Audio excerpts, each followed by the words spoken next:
Hello students, welcome back to my channel The Science Vortex, where science meets curiosity. In today's session, we are going to talk about two fantastic processes that happen everywhere around us. It even takes place in our own bodies. So the two processes that I am talking about are diffusion and osmosis. In today's session, we'll be discussing in details about how the processes work And what are their importance in plant and animal life. So let's dive into it. The Science Vortex brought to you by the Bright Minds Learning Center.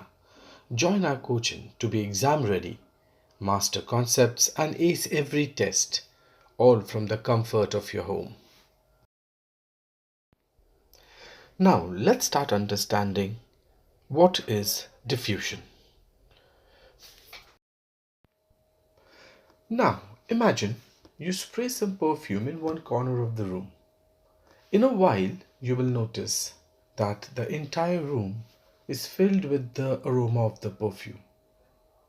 If you're cooking something delicious, you will see that in a little while, the entire room is filled with the aroma of the food. In the same way, if you have kept your garbage unattended, you can get a foul smell in the entire house.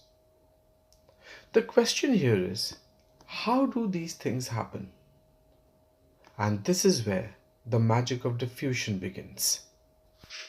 So diffusion is a process of movement of particles from a region of higher concentration to a region of lower concentration until they have evenly spread out across the system. In other words, we can say that the random motion of the particles from the region of higher concentration to the region of lower concentration until the equilibrium of concentration is achieved. Now, this process of diffusion is very important for both plant and animals. So let's take an example how this process of diffusion works in case of plants. Now we know that plants take in carbon dioxide to perform photosynthesis, and it happens by the method of diffusion, as the concentration of carbon dioxide outside is more than inside the plant. So carbon dioxide from the outside diffuses through the stomata into the leaves, helping it to continue its photosynthesis. In the same way, it is very important for animal survival. That is because when we breathe in oxygen, the oxygen from the air enters our lungs. So now the concentration of oxygen is more in the lungs than in the blood, and hence oxygen diffuses from the lungs into the blood, which carries it to different parts of the body to perform various functions. Keep in mind that diffusion can involve any type of particle, that is gas, liquid or solid. And also, diffusion does not require a membrane to work. Now, let us understand the process of diffusion between the different states of matter and between the same state of matter with the help of a few examples. An example of a gas dissolving in liquid is oxygen dissolving in water.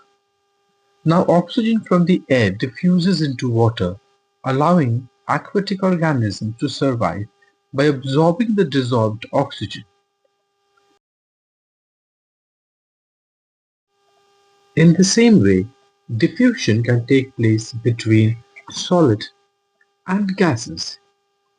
One example is the smell of mothballs.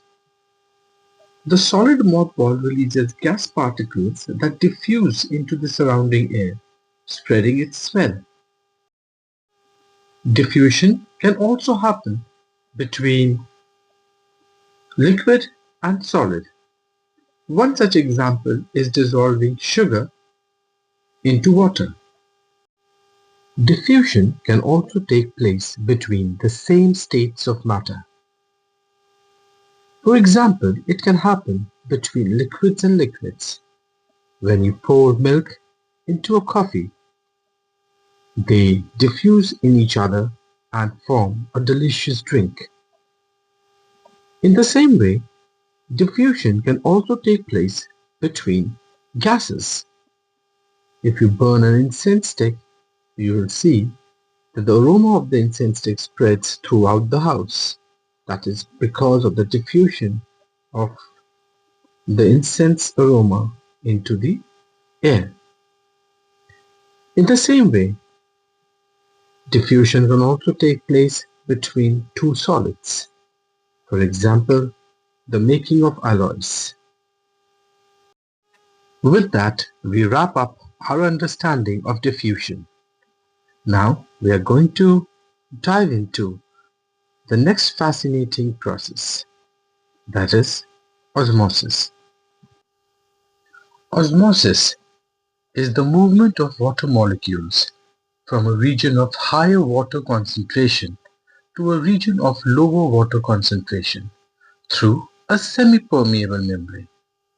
Now osmosis continues until equilibrium is reached, which means water molecules will keep moving across the semi-permeable membrane until the concentration of water on both sides of the membrane become equal and there is no net movement of water. Now, a semi-permeable membrane is a barrier that allows only certain molecules like water to pass through while locking others. Osmosis occurs naturally and does not require energy. It is a type of passive transport.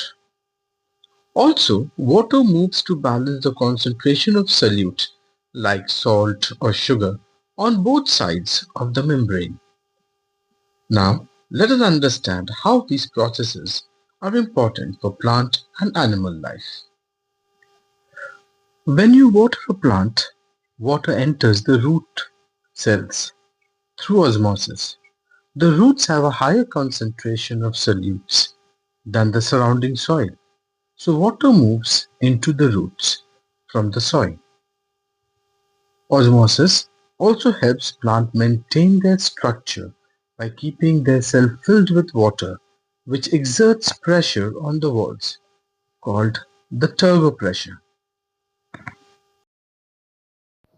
In animals also, osmosis plays a very important role.